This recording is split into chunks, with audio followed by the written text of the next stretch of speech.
Assalamualaikum warahmatullahi wabarakatuh, teman-teman. Jadi saya sempatkan buat video ini habis salat subuh. Saya punya ide baru.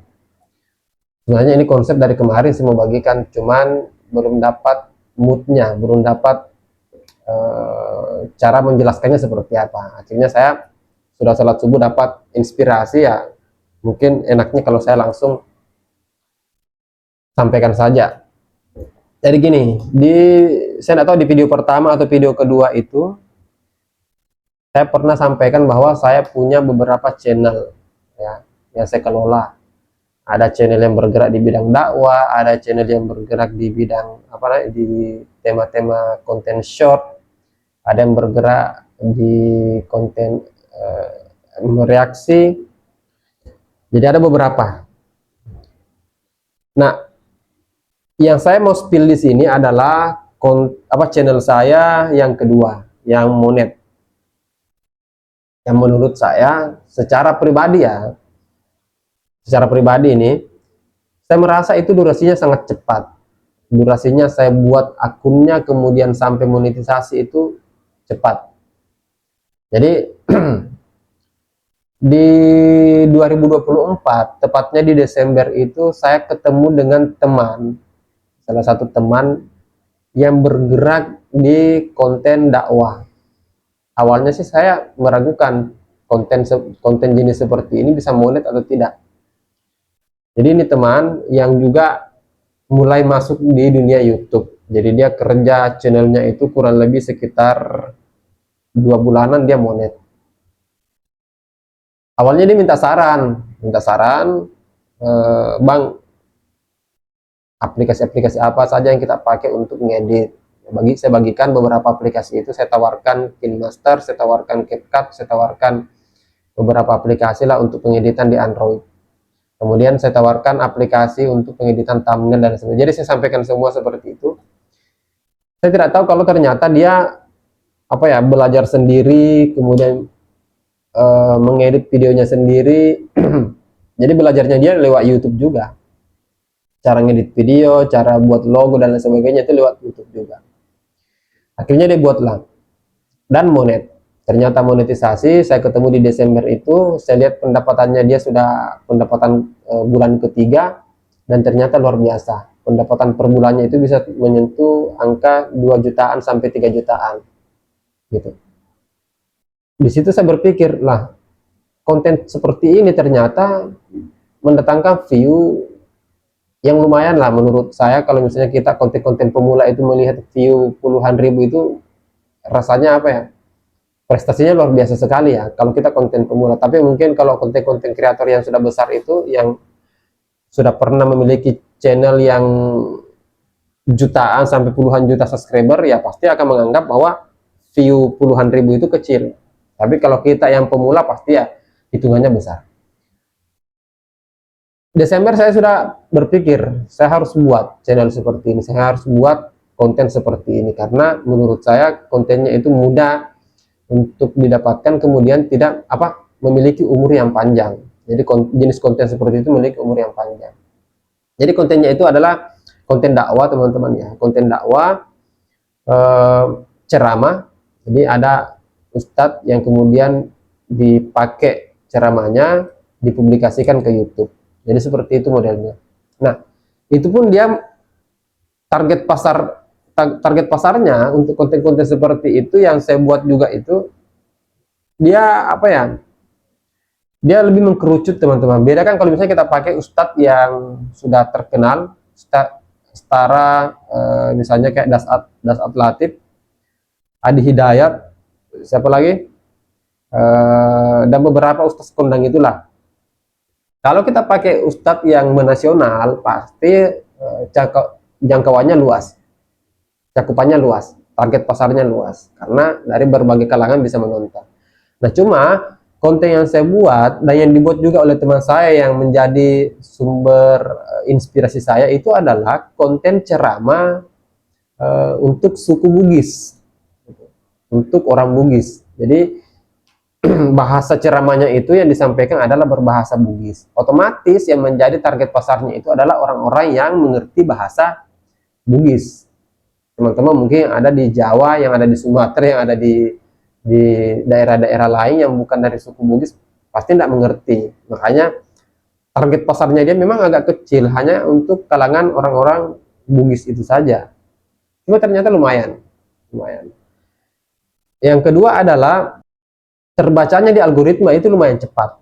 Jadi saya mulai membuat channel konten dakwah itu di Januari di tanggal, kalau bukan tanggal 4, tanggal 5. Jadi tanggal 4, tanggal 5 saya buat akunnya. Tanggal 6, kalau saya tidak salah itu di tanggal 6 Januari 2025, saya mengupload video pertama di channel itu. Jadi saya buat akunnya, saya kemudian edit, buat logonya, buat sampulnya, edit deskripsi channelnya. Jadi saya sempurnakan semua dulu itu. Jadi di video pertama kan saya sudah jelaskan itu semua. Yang harus kita lakukan di awal-awal sebelum kita ngupload konten itu seperti apa. Jadi kita sempurnakan dulu channel kita, akun kita sebelum mengisi konten. Gitu. Jadi di tanggal 5 itu kalau saya tidak salah saya sempurnakan semua, saya buat akunnya, buat logo dan lain sebagainya. Kemudian mulai buat kontennya. Di tanggal 6 saya publikasi video pertama kali dan saya melakukan eksperimen. Eksperimen itu saya coba dalam sehari tidak boleh ada bolong. Jadi tidak boleh ada yang bolong. Paling tidak satu video satu hari. Itu yang saya targetkan. Saya coba 1 minggu seperti itu. 1 minggu tidak ada jeda. Setiap hari selalu ada konten yang saya buat. Ternyata algoritma membaca. Akhirnya view berdatangan sekalipun belum terlalu besar. Di awal-awal itu baru naik beberapa ratus view. Ada yang naik sampai 300 view, 500 view, bahkan ada yang sampai 800 view ya. Hitungannya masih kecil, tapi lumayan kalau misalnya hitungan kita kejar-kejar jam tayang, karena durasi-durasi ceramah itu ya tidak ada yang singkat, tidak ada yang 10 menitan, itu di atas 20 menitan. 30 menitan ke atas, bahkan ada yang sampai 1 jam lebih. Nah, di minggu kedua saya eksperimen lagi, saya buat konten 2 per hari. Satu video saya publikasi di jam 3 sore, kemudian video kedua saya publikasi itu setelah sholat isya. Kenapa? Karena ya waktu-waktu jeda istirahat itu sebenarnya bisa juga di jam 12 gitu. Jadi cari jeda-jeda istirahat itu. Jeda-jeda kapan kira-kira orang-orang akan beristirahat dan kemudian meluangkan waktunya untuk membuka HP, itu maksud saya. Itu lumayan menarik audiens lagi, menarik view. Kemudian subscriber bertambah juga di situ. Cuma kita terus terang terkadang kalau misalnya memaksakan diri di luar batas kemampuan itu pasti kita capek. Itu yang saya rasakan, baru 3 hari saya coba 2 video per hari seperti itu, capek. Akhirnya saya kembali membuat 1 video per hari, tapi tidak pernah absen teman-teman ya. Setiap hari selalu ada video yang saya buat. Akhirnya di minggu kedua sudah ada beberapa video yang naik view-nya sampai ribuan, naik sampai 3.000, 4.000-an, itu untuk di Januari. Berjalan itu di akhir bulan Januari 2025, sekitar tanggal 28, 20 berapa itu, jam tayang saya itu sudah lebih dari 4.000 jam tayang. Cuma subscribernya belum cukup. Subscribernya itu masih sekitar 900-an sekian, masih adalah beberapa puluh subscriber yang saya butuhkan untuk mencapai persyaratan 1.000 subscriber itu. Nah, melintaslah di bulan 2, akhirnya saya melintas ke bulan 2, di tanggal 5, kalau bukan tanggal 5, tanggal 6 Februari itu akhirnya tembus 1.000 subscriber. Tembus 1.000 subscriber, jam tayang juga sudah mencapai 6.000 jam tayang kalau tidak salah itu, jadi sudah lewat sekali. Akhirnya saya pengajuan monetisasi, diperiksa channel saya. Kan kalau kita pengajuan monetisasi itu pasti diperiksa ada tidak video kita yang melanggar pedoman hak cipta dan lain sebagainya, itu diperiksa. Akhirnya tidak ada yang terkena hak cipta dan monet. Di tanggal 6 Februari kalau tidak salah itu sudah masuk pendapatan pertama untuk channel kedua saya, itu sudah masuk pendapatan pertama sekitar berapa ya, 30 ribuan kalau saya tidak salah untuk awal-awal itu. Nah, intinya adalah akumulasi pendapatan saya di Februari, di bulan Februari itu, karena baru monet di Februari, jadi baru dihitung pendapatannya di Februari itu per tanggal 6 itu. Jumlah pendapatannya sampai di akhir bulan itu adalah 1,8 menurut saya. Untuk YouTubers pemula kita syukuri, itu lumayan lah ya. Nah, masuk di bulan ketiga, ternyata di bulan puasa untuk konten-konten dakwah itu sangat laku, sangat banyak view-nya. Jadi beberapa konten-konten dakwah itu kalau di bulan Ramadan itu pasti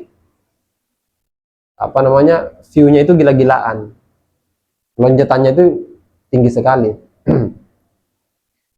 Akhirnya video-video saya yang awalnya misalnya jumlah penontonnya hanya beberapa ratus, bahkan mungkin hanya sampai seribuan, di bulan 3 itu bisa naik sampai puluhan ribu, ada yang belasan ribu, ada yang sampai 20 ribuan, bahkan ada yang sampai 40 ribuan ke atas. Nah, makanya di bulan 3 itu pendapatan paling tinggi di channel kedua saya itu mencapai sekitar 5 juta. Jadi ada 5 juta lebih yang saya dapatkan hanya di bulan 3. Menurut saya itu sangat besar. Itu pendapatan terbesar saya kayaknya selama nge-YouTube. Jadi saya kan mulai nge-YouTube itu di 2024, seriusnya ya, serius nge-YouTube di 2024. Kemudian mengembangkan channel kedua dan channel ketiga itu di 2025 ini. Jadi memang baru, saya juga pemula. Akhirnya saya cobalah istilahnya tidak putus, kontennya tidak boleh putus. Sampai hari ini di channel kedua saya itu tidak pernah dalam sehari tidak ada konten yang saya publikasikan.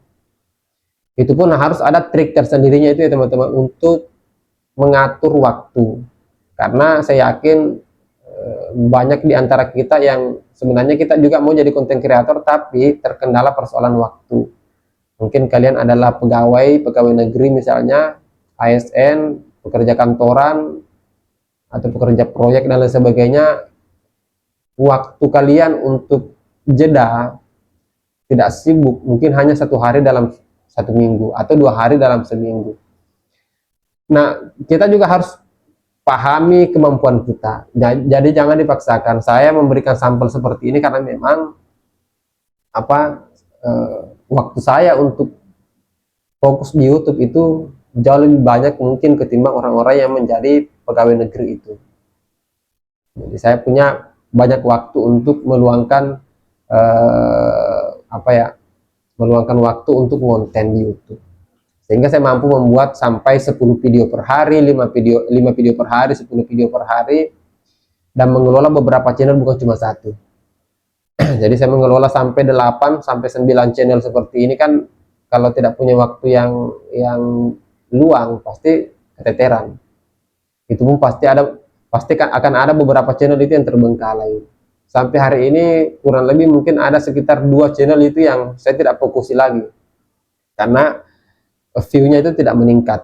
Jadi mungkin saya kasih jeda dulu, saya fokus di channel-channel yang menuju monetisasi ya. Semoga bisa monetisasi di channel keempat dan channel kelima.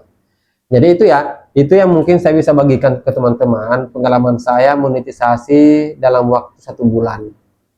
Jadi menurut saya 1 bulan itu adalah waktu yang singkat untuk monetisasi. Kalaupun ada misalnya YouTubers yang bisa monet dalam waktu 1 minggu atau 2 minggu, itu saya sangat acungkan jempol. Itu luar biasa kalau ada yang bisa seperti itu. Kalau saya cukup luar biasa menurut saya, bisa mengelola channel mulai dari 0 subscriber sampai hari ini channel kedua saya itu sudah sampai di 7.000 subscriber. Kemudian sudah masuk di bulan ke-4 ya setelah monetisasi.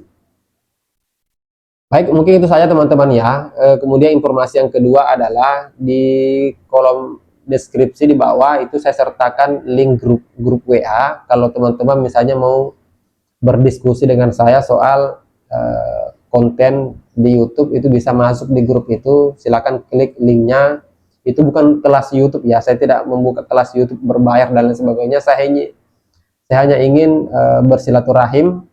bersilaturahmi dengan teman-teman konten kreator pemula juga. Jadi kita belajar sama-sama. Yang kedua adalah tetap konsisten. Apapun yang kita usahakan hari ini, saya yakin itu pasti akan berhasil selama kita bisa konsisten. Saya pikir itu saja di video kali ini. Terima kasih. Silahkan berkomentar, tinggalkan jejak di kolom komentar teman-teman. Kita ketemu di video selanjutnya. Akhir kata, Assalamualaikum warahmatullahi wabarakatuh.